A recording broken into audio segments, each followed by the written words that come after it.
Morning सभी को। चलिए बताइए पहले का आंसर क्या होगा कि प्रोटिस्ट खालिस्तान में जीवित रहते हैं सबसे ज़्यादा, कि रेगिस्तान में पाए जाते हैं, जलीय क्षेत्र में होते हैं, शुष्क पहाड़ या गर्मी पहाड़ियाँ कहाँ हो सकते हैं। क्योंकि ज़्यादातर आपको पता है ऐसे जीव जो पाए जाते हैं वो कौन से क्षेत्र में आते हैं, जलीय क्षेत्र। क्योंकि हमने रोग कारक पढ़े थे, रोग कारक की ज़्यादातर जो खोज हुई है वो कोस्टल जोन में हुई है। कोस्टल जोन का मतलब क्या बताया था, समुद्री इलाका, ज़्यादातर ठहरे पानी में, और कुछ क्या मिलते हैं ताज़ा पानी में। ठहरा पानी क्या है, किसका हिस्सा है, समंदर का। चलिए नेक्स्ट बताइए, निम्नलिखित में से किसमें जानवर जैसे प्रोटिस्टा शामिल हैं।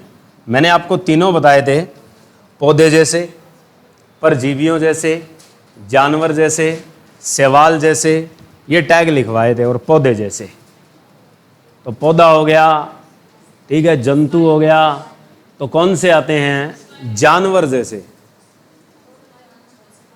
एक लिखवाया था कवक जैसे। कवक वाले वो थे जो अपघटनी थे, डीकंपोजर थे, जो मरी हुई चीज़ों पर निर्भर करते हैं। उन्हें कहते हैं हम कीचड़ के सांचे, यानी मड फॉर्म, वो होती है स्लाइम मोल्ड। एक है प्रोटोजोअन्स, एक है क्राइसोफाइटस, एक है डायनोफ्लैजिलेट्स। लगाओ अंदाजा, नकल मार के नहीं बताना। 3 लिखवाए थे और अच्छे से कहा था कि ये क्वेश्चन इंपॉर्टेंट है, पूछा जाता है। एक तो आएगा पादप जैसे, दूसरा आपको लिखवाया था जानवर या जंतु जैसे, और तीसरा लिखवाया था आपको कवक जैसे। 3 लिखवाए थे कि जो आपके पास पादप जैसे आते हैं वो आपके क्या होते हैं, क्राइसोफाइटस होते हैं, याद रखना। जिसमें आपके पास क्या आते हैं, प्रकाश संश्लेषी। क्योंकि पौधे कैसे होते हैं, फोटोसिंथेटिक, यानी इसमें कैसे आएंगे, सारे के सारे प्रकाश संश्लेषी। दूसरा जानवर जैसे आते हैं जिसमें धरती के पहले जंतु, तो धरती के जो पहले जंतु होते हैं वो जानवर ही होते हैं, एनिमल लाइक होते हैं। तो धरती के पहले जंतु कौन होते हैं, लिखवाया था, कौन से होते हैं, प्रोटोजोआ। अब उत्तर मिल गया, कौन सा आएगा, प्रोटोजोअन्स। और तीसरे जो होते हैं कवक जैसे। कवक जैसे वो होते हैं जो अपघटनी या मृतोपजीवी, जिन्हें हम कह सकते हैं सेप्रोफाइटिक या डीकंपोजर, जो एक तरह से क्या होते हैं, आपके स्लाइम मोल्ड। तो जो स्लाइम्स आते हैं ये आपके कवक जैसे होते हैं, प्रोटोजोआ हैं ये जानवर जैसे होते हैं, प्रकाश संश्लेषी होते हैं वो क्या होते हैं, पादप। और पादप वाले कौन से होते हैं, क्राइसोफाइटस। क्राइसोफाइटस डायनोफ्लैजिलेट्स इसी में बैठा है। युगलेना जो एक प्रोटोजोआ है, ग्रीन प्रोटोजोआ जिसे कहते हैं, वो भी इसमें है। डायाटम जैसे मैंने लिखवाया था वो भी क्या है, क्राइसोफाइटस होते हैं, वो किस में आते हैं, पादप। एक कोशिकीय शैवाल, कैल्प, ये भी किस में आते हैं, क्राइसोफाइटस में आते हैं। ठीक है, ऐसी चीजें याद रखनी है, टैग रखने हैं। चलिए नेक्स्ट बताइए, डायटम को खालिस्तान के अंतर्गत वर्गीकृत किया जाता है, अभी बताया है। यानी जो डायटम आ जाए, एक कोशिकीय शैवाल, एक कोशिकीय शैवाल में भूरी, पीली या सुनहरी ऐसी शैवाल लिखी हो, ये सब किसके अंतर्गत आते हैं, क्राइसोफाइटस के। क्योंकि डायनोफ्लैजिलेट्स खुद इसके अंदर का हिस्सा है। युग्नेलोइड, वैसे तो ये अपने आप में क्या होते हैं, फ्लैजिलेट्स हैं दोनों।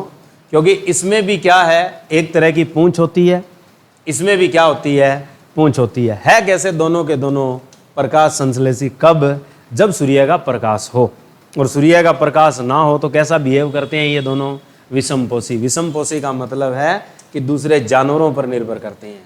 चलिए नेक्स्ट बताइए, डायटम में कोशिका भित्ति खालिस्तान से बनी होती है।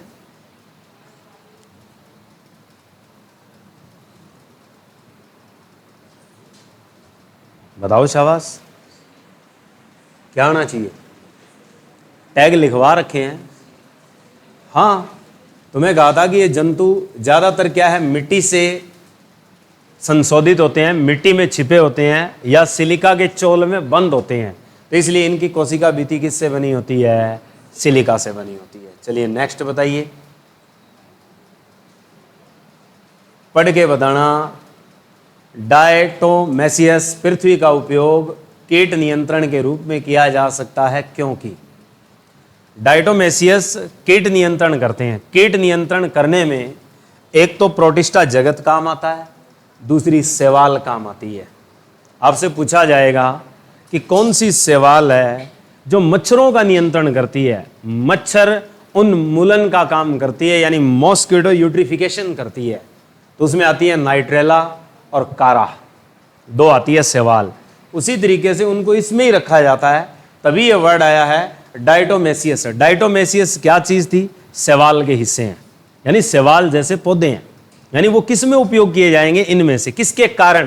कि ये एक छिद्रपूर्ण है, या आपके पास इसमें सिलिका होता है जो खाने पर कीटों के लिए जहरीला होता है और इसलिए वे मर जाते हैं।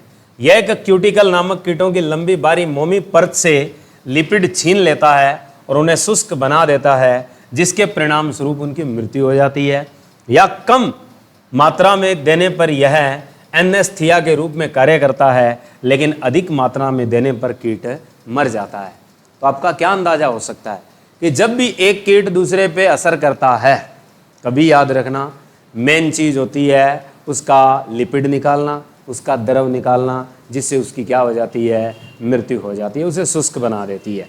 दो को तो हम मार देते हैं, एक केंचुआ और एक जोंक। अब जैसे धान लगाएंगे तो जो जोंक है उसके लिए जो धान लगाने वाले मजदूर हैं वो साथ में क्या रखते हैं? नमक की थैली। क्यों रखते हैं? क्योंकि वो जोंक चढ़ती है और नमक लगाते ही क्या है, वो क्या होती है? वहाँ से उतर जाती है। क्यों? क्योंकि नमक के छिड़काव से जोंक की मृत्यु हो जाती है, जिसे प्रघात फिनोमिना कहते हैं, प्रघात मृत्यु कहते हैं। और वो होती किसके कारण है? इसी घटना के कारण होती है कि उन्हें क्या बना दिया जाता है? शुष्क। पानी बाहर आ जाता है, जीव द्रव्य बाहर आ जाता है, और वो क्या है? अब बात आएगी कि मोमी परत से उनका लिपिड क्या आता है? छीन लेता है और उन्हें क्या बना देता है? शुष्क, जिससे उनकी क्या हो जाती है? मृत्यु। तो इसलिए जो डायटोमेसियस होते हैं ये किस में काम आते हैं? कीटों के नियंत्रण में। और अगर पूछे कि कौन सी शैवाल मच्छर का उन्मूलन करती है, तो दो उत्तर पक्के याद रखना। कौन कौन सी? नाइट्रेला, और दूसरी कौन सी होती है? कारा। क्योंकि मच्छर कारा कहाँ करता है? कान के पास आके। आप कहते हैं ना मच्छर का, अब जब ज़्यादा चिल्लाते हैं लोग, आप कहते हैं ना कारा ना कर, ठीक है? तो कारे क्या है? कान को खराब करते हैं, और मच्छर ही आगे पूं पूं कहाँ करता है? कान के पास ही करता है, ठीक है? तो वो भी कारा ही है, ठीक है? तो इसलिए कारा वहाँ से याद रख सकते हो। अब बताइए, डाइटम भोजन को खालिस्तान के रूप में संग्रहित करते हैं कि स्टार्च में, ग्लूकोज में, तेल में, या किस में? फ्रुक्टोज में। तो डाइटम एक सिलिका से जुड़ा होता है, और जो हमेशा किसको संचय करता है? तेल को संचय करता है, याद कर लेना, ठीक है? नेक्स्ट बताइए। अब बात आती है डाइनोफ्लैजिलेट्स में कोशिका भित्ति में खालिस्तान होता है। क्या होता है? कोशिका भित्ति में होता है। कोशिका भित्ति क्या होती है ये नहीं पूछा इसने, कि उस कोशिका भित्ति के अंदर क्या होता है जिससे वो प्रकाश संश्लेषण के योग्य होता है, इसने ये पूछा है। क्योंकि हम बाघ के उत्तर देंगे इसका क्या? सिलिका, जो कि गलत है। क्योंकि इसने पूछा है कोशिका भित्ति के अंदर क्या होता है, में पूछा है इसने, ठीक है? वो किससे बनी हुई है ये नहीं पूछा इसने। तो इसमें क्या होना चाहिए? पैक्टिन, कॉर्टेक्स या काइटिन। तो देखो कोशिका भित्ति के दो रूप हैं, काइटिन और क्या है? दो कट गए, ठीक है? बच गया कौन सा? पैक्टिन और क्या? कॉर्टेक्स। पैक्टिन एक तरह से कोशिका भित्ति बनाने में होता है, ये भी गया। बच गया कौन सा? कॉर्टेक्स। तो इसलिए ऑप्शन क्या आपका? कॉर्टेक्स। कॉर्टेक्स ऐसा अंगक है जो उसमें सहयोग देता है किसके लिए? प्रकाश संश्लेषण के लिए, जो वृद्धि करता है। तो आपसे पूछ ले कि जो डाइनोफ्लैजिलेट्स है इनकी कोशिका भित्ति में जो वर्धक अंग होता है वो क्या चीज होती है जो प्रकाश संश्लेषण में योगदान देती है? क्या होती है? कॉर्टेक्स। आगे बताइए, शाबाश। दाकड़ क्वेश्चन है ये, आए हुए क्वेश्चन है, इंपॉर्टेंट है। रेलवे, लोको पायलट के लिए, यूपीएससी, एनडीए और सीडीएस में पूछे गए क्वेश्चन है ये, ठीक है? तो ये बताइए कि डाइनोफ्लैजिलेट्स में खालिस्तान होते हैं। बहुत तगड़ा क्वेश्चन है ये, 9वीं कक्षा का क्वेश्चन है ये। हम सोच रहे हैं कि आगे का चल के पूछा होगा इसने, ऐसा नहीं है। 9वीं कक्षा में ये चीज़ आ जाती है कि डाइनोफ्लैजिलेट्स में खालिस्तान होते हैं। तो आपको ये चीज़ें बताई है कि दो कसाबिकाएँ जिनमें से दोनों अनुप्रस्थ अनुप्रस्थ का मतलब क्या होता है? ट्रांसवर्स। तो एक बात याद रखना, इनमें या तो एक ही होगी, एक होगी तो वो पूंछ की तरह काम करेगी, ना तो वो अनुप्रस्थ होगी ना ही वो अनुदैर्घ्य होगी, सीधी होगी तो उसको अनुदैर्घ्य माना जा सकता है। लेकिन जब कभी भी दो आएंगी तो डाइनो में वर्ड क्या है? डाई। डाई का मतलब क्या होता है? दो। ये तो बात होगी क्लियर। अब दो कभी भी कसाबिकाएं या पक्ष माबियां होंगी तो एक अनुप्रस्थ होगी और एक अनुदैर्घ्य होगी, ये पक्का कर लो। ठीक है, अब ऑप्शन समझ ही गए होंगे क्या उत्तर आएगा। हो गया? ठीक है, यानी कभी भी डाइनो फ्लैजिलेट्स वर्ड लिखा हुआ है और उसमें पूछ ले कि उसमें कसाबिकाएं कैसी होती है, तो आपने उत्तर कैसे याद रखना है? डाई का मतलब दो होगी। अब दोनों कैसी होंगी? एक अनुप्रस्थ और एक क्या होगी? अनुदैर्घ्य। बात खत्म। ठीक है, तो आपका उत्तर कौन सा हो गया? सी। ठीक है, आगे बताइए। ये काम किस में करती है पता है? उनके घूर्णन में और उनके चलने में, दोनों जगह काम करती है। ये बताइए, डाइनो फ्लैजिलेट्स प्रोटिस्टा की तरह पौधे हैं। तगड़ा क्वेश्चन है। सत्य है या असत्य है?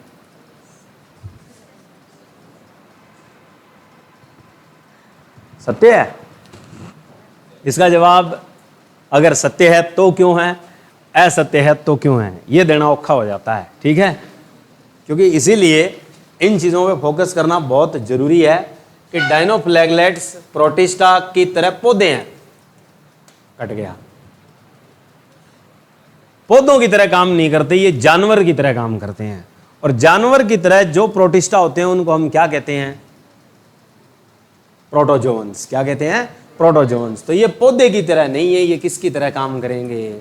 जानवर की तरह। क्यों करेंगे भाई? अभी बताया थोड़ी देर पहले कि जो आपके प्रोटिस्टा प्रकाश संश्लेषी होते हैं उनमें से कुछ ऐसे होते हैं जो सूर्य के प्रकाश में भोजन बना लेते हैं, लेकिन जब सूर्य का प्रकाश नहीं मिलता तो कहाँ चले जाते हैं? दूसरे जीवों पे आश्रित हो जाते हैं।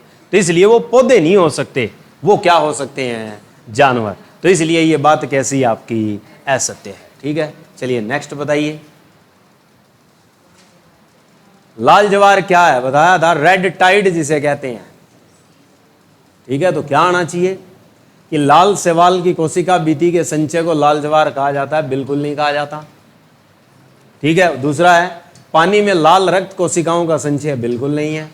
ठीक है, तीसरा क्या? लाल डाइनो फ्लैजिलेट्स के तेजी से गुणन के कारण पानी का रंग क्या हो जाता है?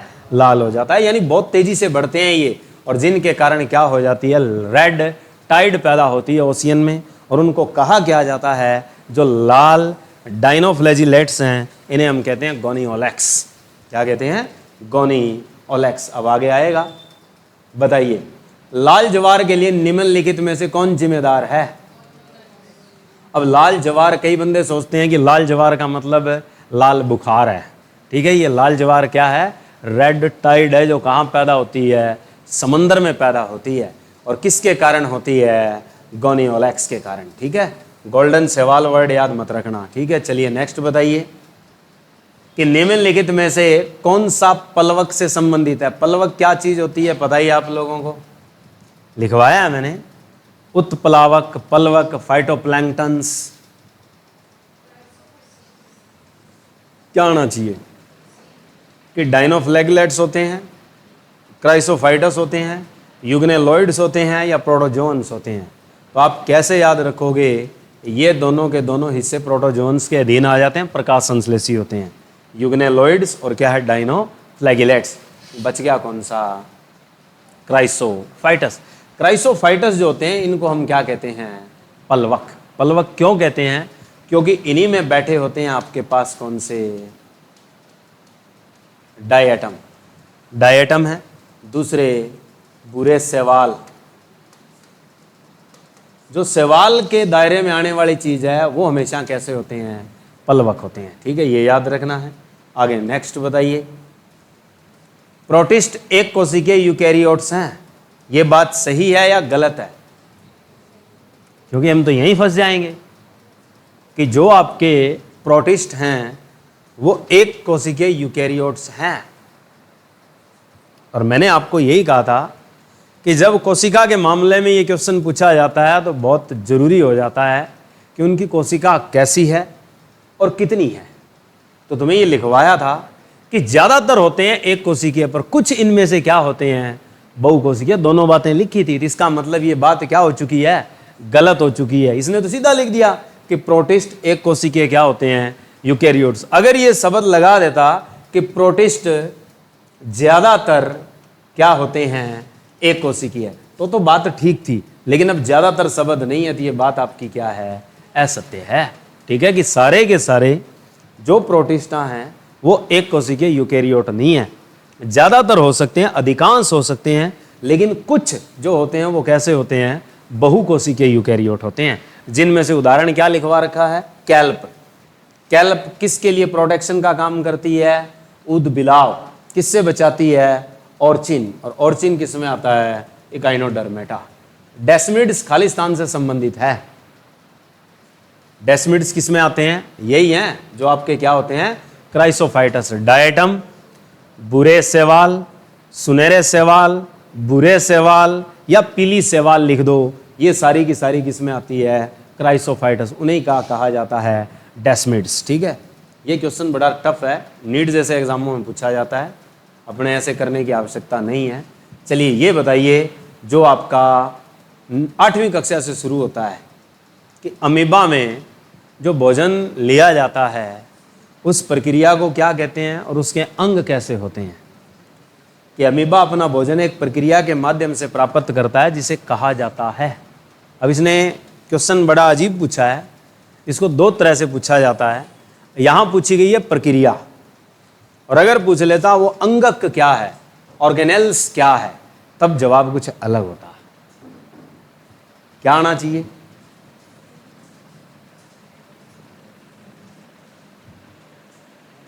अमीबा अपना भोजन ले रहा है तो अंदर ग्रहण कर रहा है। अंदर के लिए शब्द क्या लगता है, एंडो। बात खत्म। ठीक है, इंग्लिश पढ़ते हो कि अंदर और बाहर के लिए, बाहर का मतलब होता है एग्जिट करना, लिखा होता है ना डोर पे एग्जिट। एग्जिट का मतलब एग्जॉस, बाहर जाना। ठीक है, और एंडो का मतलब क्या होता है, अंदर प्रवेश करना।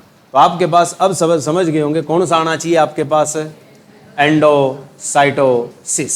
ठीक है, तो एंडोसाइटोसिस वो प्रक्रिया है जो अमीबा में क्या काम करती है, भोजन ग्रहण करने की प्रक्रिया है। अब क्वेश्चन ये बनता है कि एंडोसाइटोसिस के लिए जो अमीबा का अंग है वो क्या होता है, अंगक, ऑर्गेनेल्स पूछे तो आपने याद रखना है सूडोपोडिया, कि सूडोपोडिया होते हैं। सूडोपोडिया का मतलब क्या होता है कि पैर जैसे अंग, मुंह जैसे अंग को माना जाता है, लेकिन वो वास्तव में अंग नहीं है। वो क्या है, कोशिका की सतह ऐसी होती है जो उन जीवों को अपने अंदर खींच लेती है, किसके लिए, भोजन के लिए। और जो किसके रूप में बंद करती है, वैक्यूल्स के रूप में, और वैक्यूल्स के रूप में उसे क्या कर देती है, बाहर, जब उसका पाचन कर लेती है। तो प्रक्रिया का नाम क्या रखा जाता है, एंडोसाइटोसिस। अंगक पूछे तो उत्तर क्या लिखोगे, सूडोपोडिया। अब यहाँ पे एक वर्ड लिखा है एक्सोडोसिस और एक है प्लाज्मोसिस, ये इंपॉर्टेंट है। प्लाज्मोसिस कहाँ होता है भाई, क्वेश्चन आता है कि मानव शरीर में प्लाज्मोलिसिस की प्रक्रिया महसूस की जाती है या देखने को मिलती है कब। दो प्रक्रिया होती है तुम्हारी बॉडी में, एक हेमियोलिसिस होती है, एक प्लाज्मोलिसिस होती है, दो होती है। कि प्लाज्मोलिसिस के अलावा हेमियोलिसिस भी होती है। कब होती है बताओ, शाबाश। और ये दोनों की दोनों HSC ने बहुत बार पूछ ली, और दोनों के नाम रखे जाते हैं कि प्लाज्मोलिसिस कब होती है, जब क्या है, बंदे में किस तरह की प्रक्रिया देखने को मिले, हाइपरटेंशन। कि बंदा हाइपर हो चुका है तो मतलब उसे गुस्सा बहुत आ रहा है, तो उसका मतलब है कि उसमें BP क्या हो चुका है, हाई।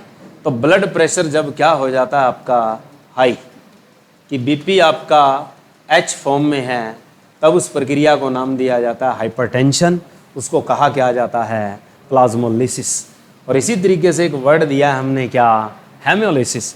हेमियोलिसिस कब होती है, जब आपका BP कौन सी कंडीशन में आ जाए, लो में। इस प्रक्रिया को भी नाम दिया जाता है, इसको नाम दिया जाता है क्या, हाइपोटेंशन।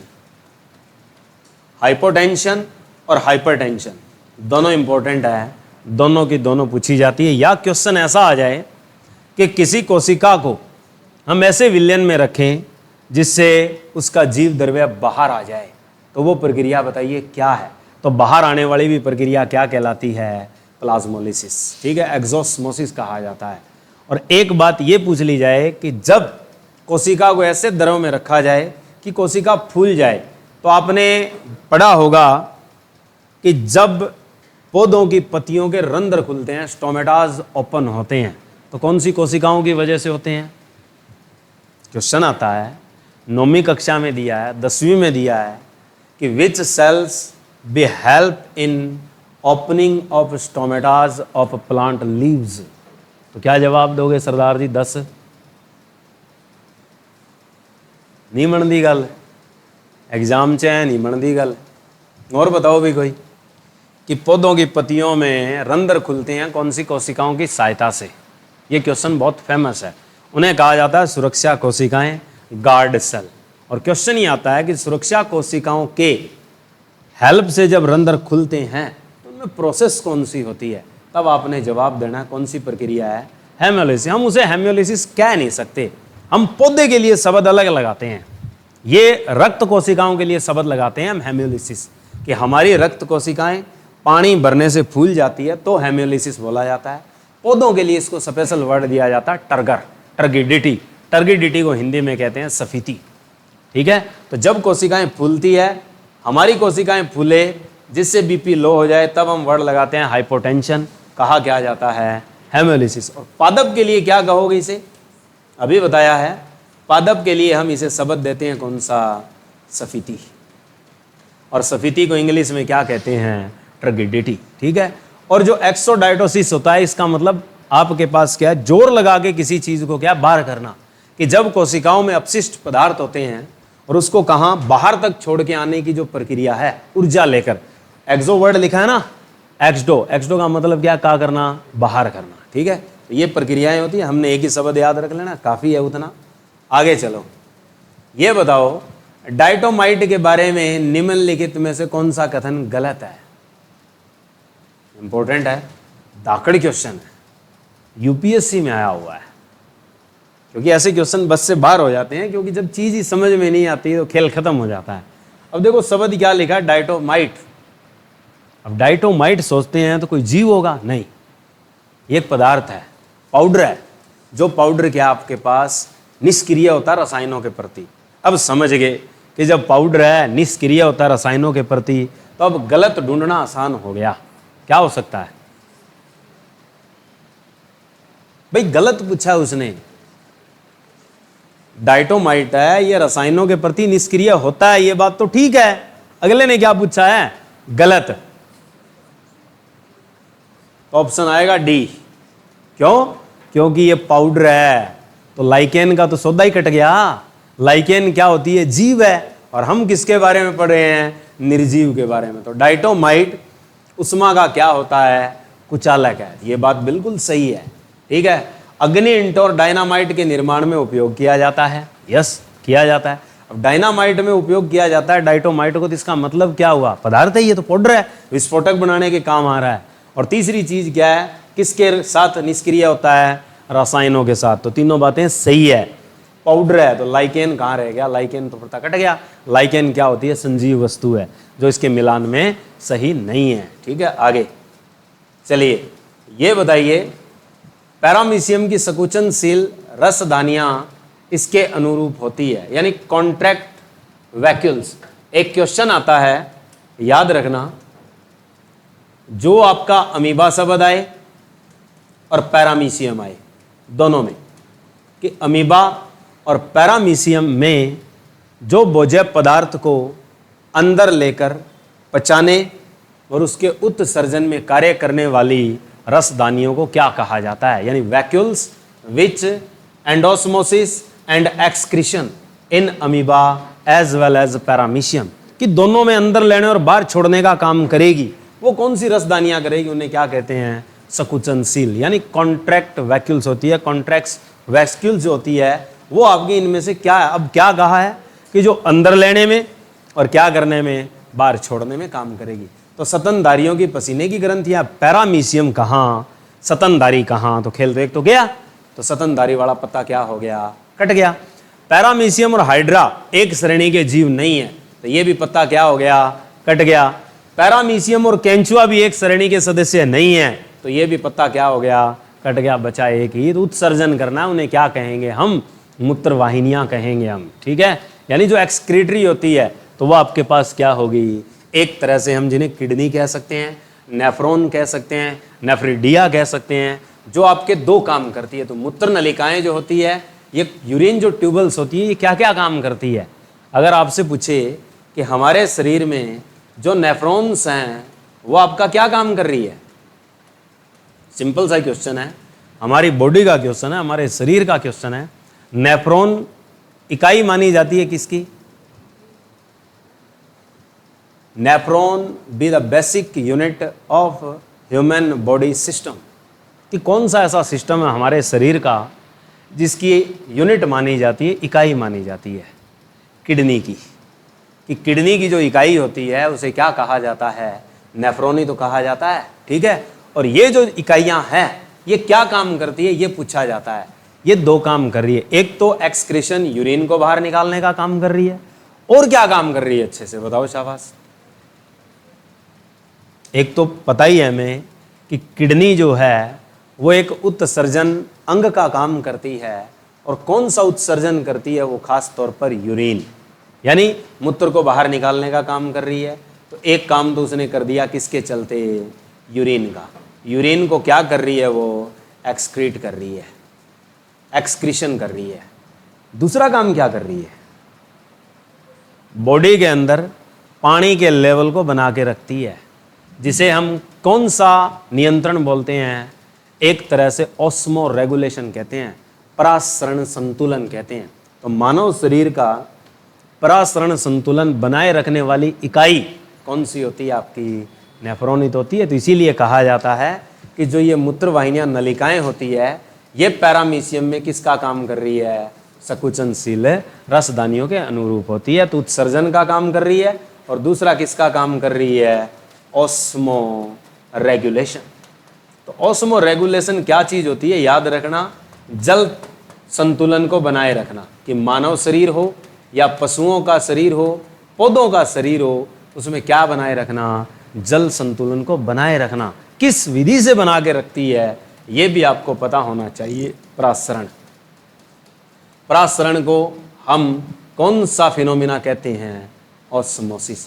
पौधों में भी परासरण बना रहता है, कहां से कहां बना रहता है, याद है कि पौधों में भी ऑस्मो रेगुलेशन चलता है, कहां से कहां, थोड़ी देर पहले समझाया है मैंने कि पौधों की पत्तियां जो एक तरह से रंध्र खोलती है और बंद करती है, वो फिनोमिना, वो घटना किसके चलते होती है, ऑस्मोसिस। और दूसरी घटना क्या होती है, कैसिकतव।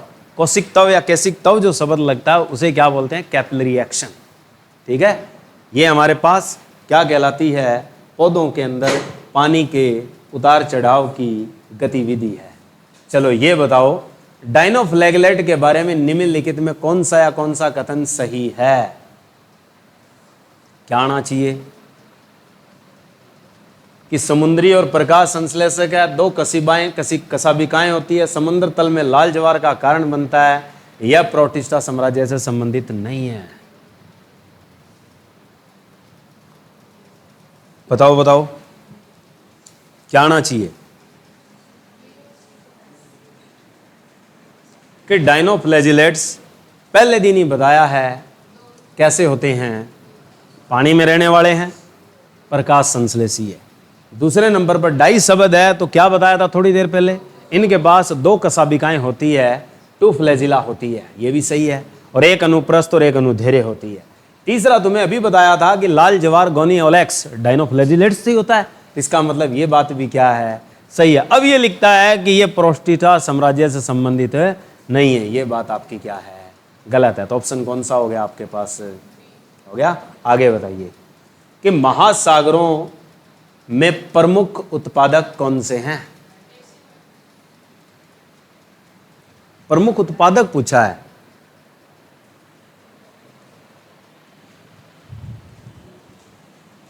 महासागरों के पूछे हैं इसने। उसमें कौन से हो सकते हैं? डेस्मिड्स हो सकते हैं, डायटम्स हो सकते हैं, युगलेना हो सकते हैं, पैरामीशियम है ये जो पैरामोइकियम लिखा हुआ है इसकी जगह है पैरामीशियम, शब्द याद रखना है। कौन से हो सकते हैं? तो याद रखना जो महासागरों में प्रमुख उत्पादक का मतलब क्या होता है कि जो सबसे ज्यादा प्रकाश संश्लेषण करे, और सबसे ज्यादा जो प्रकाश संश्लेषण करने वाला प्रोटिस्टा होता है, मैंने आपको बताया था प्रकाश की ओर अग्रसर, सबसे ज्यादा प्रकाश की ओर अग्रसर जो होते हैं, बहुत बड़े हो जाते हैं, कैल्प में चले जाते हैं, वो क्या चीज होती है? आपकी डायटम्स होती है। ठीक है, नेक्स्ट बताइए, चलिए शाबाश, क्या आएगा? क्राइसोफाइटस, नंबर 2 है यूग्नेलॉइड्स, तीसरा है डाइनोफ्लैजिलेट्स, चौथा है स्लाइम मोल्ड साम्राज्य में शामिल है। इसने पूछा है कि ये बंदे किसके हैं, कौन से राज्य में रहते हैं? ये प्रोटिस्टा में तो रहते हैं। किसके हिस्से हैं ये सारे के सारे? प्रोटिस्ट। चलिए नेक्स्ट बताइए कि जीवों की किस समूह में कोशिका भित्ति 2 पतले अतिव्यापी आवरण बनाती है जो एक साथ फिट होते हैं? ये क्वेश्चन थोड़ा टेढ़ा है पर है बढ़िया। इसमें उत्तर याद रखना है हमेशा डाई एटम, और डाई एटम ज्यादातर जो पढ़े जाते हैं वो किस में आते हैं? क्राइसोफाइटस में आते हैं। ठीक है, तो आपके पास कोशिका भित्ति के लिए कभी भी ये शब्द हो कि 2 पतले अतिव्यापी आवरण बनाती है, वो आपका किस में होता है? वो आपका डाई एटम में होता है, और डाई एटम आपका खास तौर पर किस में आता है? क्राइसोफाइटस में आता है। चलिए नेक्स्ट बताइए, 5 जगत वर्गीकरण में क्लेमाइडोमोनास और क्लोरेला को शामिल किया गया है, ये बताइए। बढ़िया क्वेश्चन है। क्लोरेला तो बता रखा है मैंने, एक शब्द ही जोड़ा है हमने, कौन सा? क्लेमाइडोमोनास। कि ये प्रोटिस्टा में है, गोल्डन सेवाल है, स्लाइम मोल्ड है, या पौधे हैं? अब सेवाल तो इनमें है ही नहीं, गोल्डन सेवाल वर्ड लिखा है ना, सीधा सेवाल होता तो मान लेते ये सेवाल थी। शब्द क्या प्रयोग किया अगले ने? गोल्डन, तो गोल्डन सेवाल वर्ड लिखते ही ये पता कट गया। स्लाइम मोल्ड हो नहीं सकते, पौधे वैसे भी नहीं है, तो बचे क्या आपके? प्रोटिस्टा। तो तुम्हें लिखवाया था कि एक कोशिकीय सेवाल जो आपकी किसके अधीन पड़ी जाती है? प्रोटिस्टा में। कुछ बहुकोशिकीय भी आएंगी जिन्हें हम कैल्प कहेंगे, सेवाल अलग से भी पढ़ेंगे। चलिए, एक कोशिकीय यूकैरियोट से शामिल हैं। एक कोशिकीय अच्छे से पढ़ रखा है, जहां कहीं भी क्वेश्चन एक कोशिकीय और यूकैरियोट लिखा हुआ हो तो उसके लिए शब्द क्या टैग करना है? Mostly protista. ठीक है, आगे नेक्स्ट बताइए, पेलिकल नामक प्रोटीन युक्त परत पाई जाती है जो उनके शरीर को लचीला बनाती है।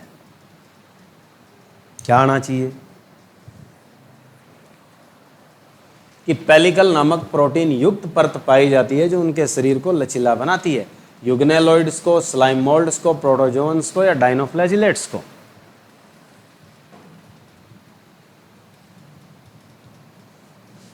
क्या आना चाहिए? कि हमारे पास जिनके शरीर को क्या बनाती है? लचीला।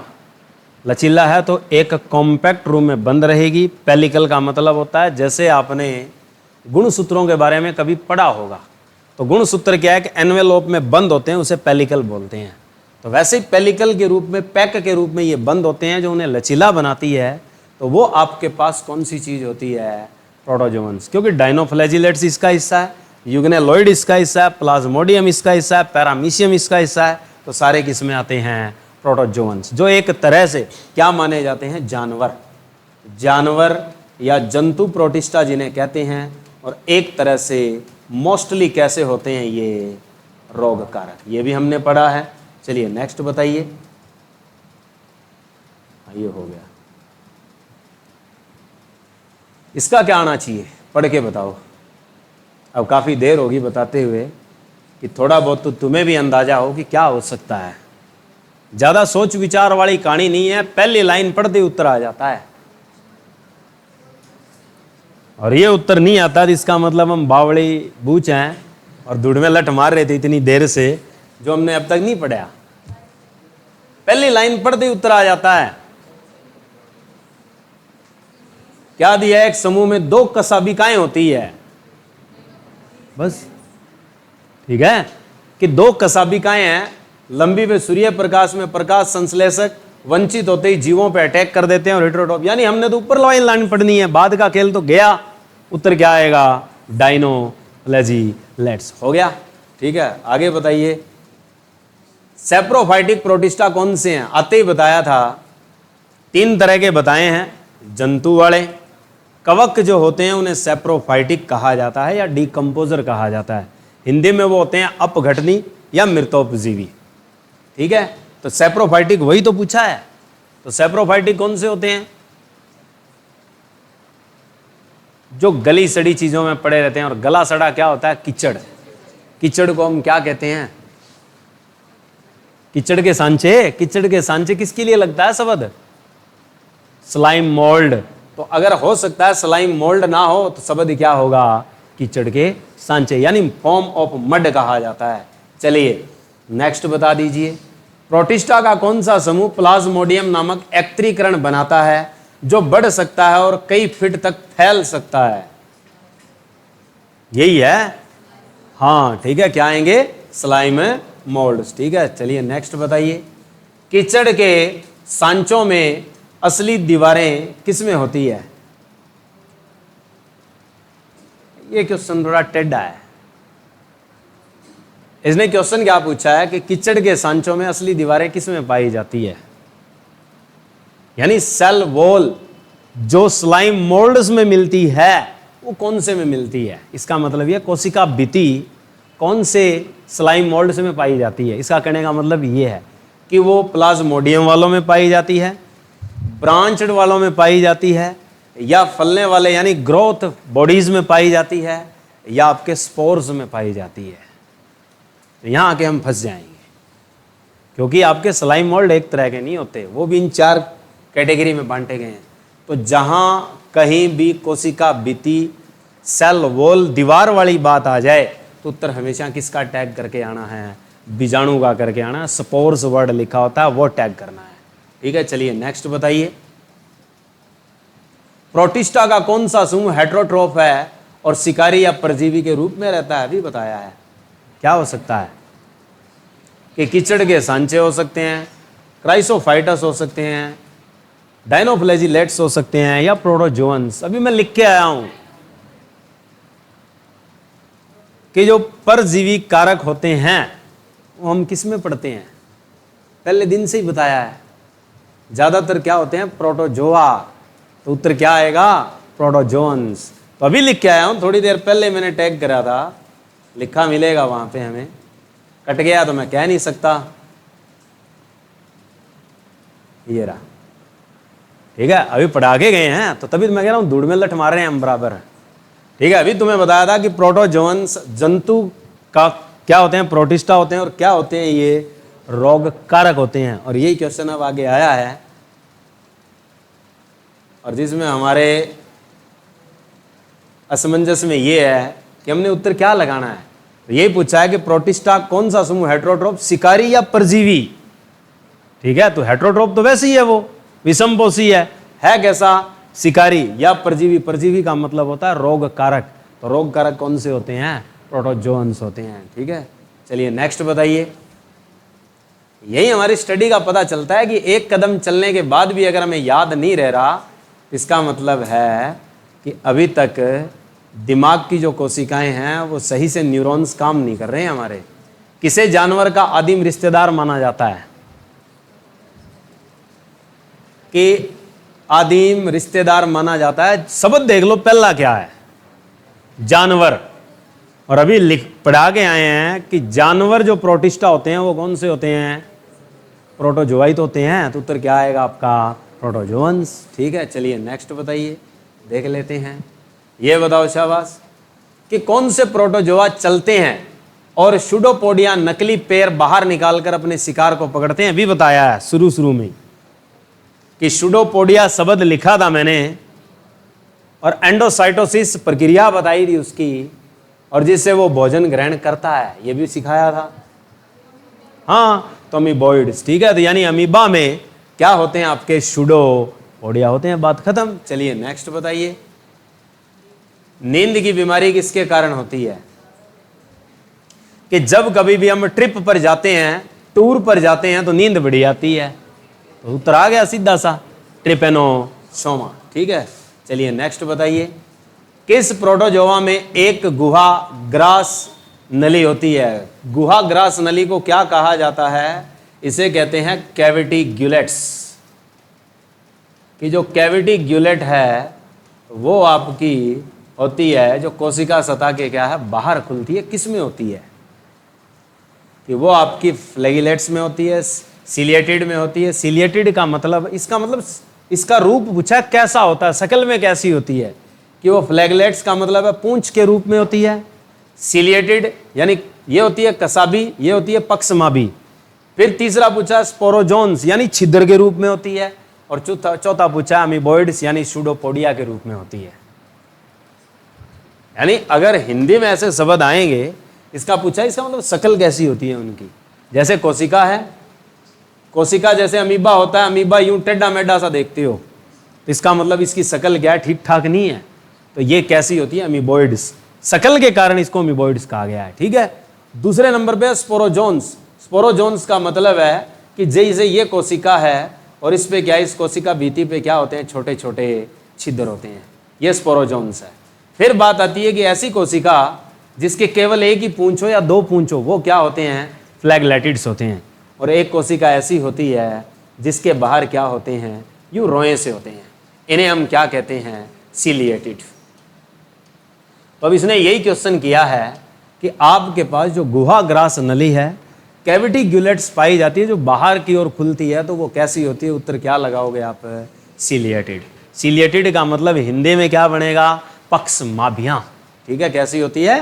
पक्षमाभियों जैसी होती है। चलिए नेक्स्ट बताइए कि मलेरिया किसके कारण होता है? कि मन ले जा प्लीज माँ, हाँ ठीक है, तो प्लाज्मोडियम, ठीक है। नेक्स्ट बताइए, किस बीमारी का मानव जनसंख्या पर आश्चर्यजनक प्रभाव पड़ता है? या आप लोग बताओगे कि ऐसी कौन सी बीमारी है जो मानव जनसंख्या को प्रभावित करती है? क्या आना चाहिए? क्योंकि ये क्वेश्चन अगर एग्जाम में हो तो हम तो अक्कड़ बक्कड़ बम्बे बॉ में रहेंगे, ठीक है। तो उत्तर लगाना है मलेरिया। क्यों भाई, मलेरिया ही क्यों? मलेरिया खास तौर पर किस पे अटैक कर रहा है? आरबीसी ही हमारे अंदर मुख्य काम करता है स्पर्म और ओवम। कि स्पर्म और ओवम में जो जनरेशन रिप्रोडक्शन का खेल पैदा करेगा, वो खास तौर पे कौन सी ब्लड सेल करती है? आरबीसी का। और ये मारता भी किसको है? आरबीसी को। तो इसीलिए कौन प्रभावित करेगा? आपका मलेरिया, ठीक है। चलिए नेक्स्ट बताइए, अधिकतर समुद्री और प्रकाश संश्लेषी प्रोटोजोआ कौन से हैं? भाई पढ़ के आए हैं थोड़ी देर पहले, क्या शब्द है अगले का? पढ़ के देखो, अधिकतर समुद्री और प्रकाश संश्लेषी प्रोटोजोआ कौन से हैं? कि वो युग्नेलोइड्स हैं। स्लाइम मोल्ड तो कट गया, कीचड़ के सांचे हैं, समुद्र का खेल ही नहीं है इनके लिए। एक पत्ता तो गया, बच गए 3 पत्ते। अब 3 पत्तों में क्या अगले ने एक शब्द लिख रखा है प्रोटोजोआ, तो प्रोटोजोन्स भी गए। उसने पूछा कौन सा प्रोटोजोआ जो एक तरह से समुद्र में किसका काम कर रहा है? प्रकाश संश्लेषक। तो युग्लेनोइड होगा या डाइनोफ्लैजिलेट्स होगा? तो उत्तर क्या लगाना आपने? डाइनोफ्लैजिलेट्स, ठीक है। नेक्स्ट बताइए कि कौन से डाइनोफ्लैजिलेट्स तेजी से बढ़ते हैं जिससे समंदर में, क्योंकि क्वेश्चन से क्वेश्चन जुड़ा हुआ, ये बार बार पढ़ रहे हो कि समंदर में जो तेजी से बढ़ता है वो क्या होता है? डाइनोफ्लैजिलेट्स। तो वही तो प्रकाश संश्लेषण कर रहा है। पिछले क्वेश्चन को हम 3-4 बार पढ़ गए, उसी को गोनियोलेक्स का रूप देते हैं। अब ये बताइए, ये क्वेश्चन फिर से आ गया कि हमारे पास कौन से डाइनोफ्लैजिलेट तेजी से बढ़ते हैं जो समंदर में लाल जवार दिखाई देते हैं? तो कौन से होते हैं? गोनियोलेक्स। ठीक है, चलिए नेक्स्ट बताइए। पौधों और जानवरों के बीच संबंध क्या है? ये खास है, ये बहुत तगड़ा क्वेश्चन है। SSC में न जाने कितनी बार ये क्वेश्चन रिपीट हुआ है, सबसे ज्यादा रिपीट होता है ये, यहां तक कि बोर्ड एग्जाम में रिपीट होता है, नीट जैसे एग्जाम में जहां MBBS करवाई जाती है बच्चों को, उसमें रिपीट होती है ये चीज। इसको मैंने लिखवाया था कि संजीव और निर्जीव के बीच की कड़ी, दूसरा मैंने लिखवाया था समयपोषी और इत्रपोषी या विषमपोषी के बीच की कड़ी, यानी connectivity between autotrophs and heterotrophs, connectivity between livings and non livings, connectivity between plant and animal, ऐसे आता है ये क्वेश्चन। तो वो कौन सी चीज थी आपके पास? क्योंकि याराना निभाना है तो क्या होगा? युगलबंदी करनी होगी, तो युग लेना, युग लेना को क्या कहा जाता है? Green protozoa. ठीक है, चलिए नेक्स्ट बताइए। प्रोटिस्टा की सीमाएं खालिस्तान है, किंगडम प्रोटिस्टा है जिसकी सीमाएं खालिस्तान है। तो कैसी सीमाएं हैं इसकी कि ये अच्छी तरह से परिभाषित है, ठीक से परिभाषित नहीं है, आंशिक रूप से परिभाषित, या इनमें से कोई नहीं। बहुत तगड़ा क्वेश्चन है ये और बहुत बढ़िया क्वेश्चन है कि जो प्रोटिस्टा किंगडम है इसकी सीमाएं कैसी है, यानी इसका मतलब है कि क्या इसमें जो हमने जीव बांट रखे हैं क्या उनको हम सही से पढ़ सकते हैं? तो ये बात तो ठीक नहीं है, नहीं है तो क्या आएगा? ठीक से परिभाषित है नहीं है, बात ही खत्म होगी कि जो इसमें जीव बांटे गए हैं उनको सही से हम नहीं बता सकते क्योंकि उनका विश्लेषण पूरा नहीं है हमारे पास, तो इसलिए ये परिभाषा भी आपकी ठीक है नहीं है। तो उत्तर क्या आएगा? ठीक से परिभाषित है नहीं है, कि नॉट वेल डिफाइंड। आगे चलिए, ये बताइए कि निम्नलिखित में से कौन सा विकल्प सही है? क्योंकि अभी एक बात बताई थी तुम्हें डाई एटम की, कि डाई एटम कोशिका भित्ति दो अतिव्यापी पतली कोषों से चिपटी होती है, या क्या है, निर्माण होती है या भरी होती है। दूसरा है डायटम कोशिका भित्ति अभिपति कोषों का निर्माण करती है, डायटम साबुन का डिब्बा बनाते हैं, उपरोक्त में से कोई नहीं। तो दो चीजें तो फिट है, ये वाली दोनों चीजें क्या है? एक ही है, ये और ये, इनका मतलब एक ही है, क्योंकि बस थोड़ा सा शब्द बदला है, शब्द बदला है, चीज एक ही है। अब उसने क्या पूछा ऊपर कि जो विकल्प सही है, नहीं विकल्प सही पूछा है उसने, एक मिनट पढ़ा मैंने भी ढंग से नहीं है, ऊपर वाला तो पढ़ लिया मैंने, कि डायटम कोशिका भित्ति दो अतिव्यापी पतली कोषों का निर्माण है, डायटम कोशिका भित्ति दो अतिव्यापी मोटी कोषों का निर्माण करती है, और डायटम साबुन का डिब्बा बनाते हैं। उपरोक्त ये दोनों एक ही हैं, यही है उत्तर। इसमें ये पॉइंट दोनों एक ही जैसे दे रखे हैं।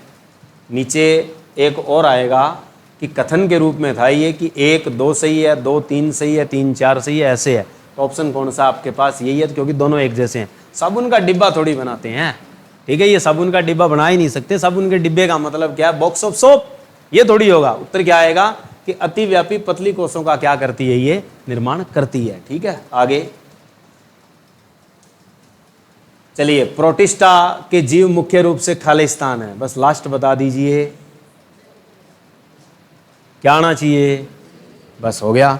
तो यानी क्या होते हैं ज्यादातर? ये समुद्री। समुद्री का मतलब कहाँ रहते हैं? पानी।